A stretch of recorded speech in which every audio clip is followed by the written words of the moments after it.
இருக்கிறாங்க, பையன் உயிரோட தான் இருக்காங்க. பெரிய பையனும் உயிரோட தான் இருக்கிறாப்புல. இப்போ இந்த எதுக்காக நீங்கள் அந்த இடத்துக்கு போகும்போது தான் கொண்டுடுவான், வெட்டிடுவான், குத்திடுவான்றாப்புல. அதனால பையன் சுற்றி வந்தோங்க. நான் சுட்டுட்டாங்க. இது யார் சொல்றது?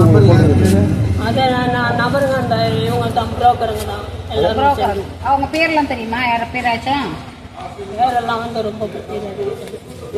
ஒருத்தர் பேர் தெரியுமா? யார் பிருத்திவிராஜ், பிருத்திவிராஜ், மதுராந்தகம் பிருத்திவிராஜா, கோயம்புத்தூர். அதுக்கப்புறம் இன்னொரு சாராம்சன்றவமா இது கோயம்புத்தூர். அந்தம்மா அவங்க எல்லாமே சேர்ந்து. உங்களுக்கு இப்போ எத்தனை வயசு ஆகுது? எனக்கு 71 ஆகுது. இப்போ பிள்ளைங்களுக்கு இப்போ எப்படி கண்டுபிடிச்சிங்க இந்த இது? நான் என்னுடைய சொத்து பறிப்பு வச்சுன்றதை எப்படி? ஆஃபீஸ் போயிட்டு ஈசி போட்டு பார்க்கும்போது பார்த்தா நீ தான் செத்துட்டியம்மா, உன் பேரில் சொத்து கிடையாது, எல்லாம் நாங்கள் இது பண்ணிட்டோன்ற மாதிரி. அப்போ தாங்க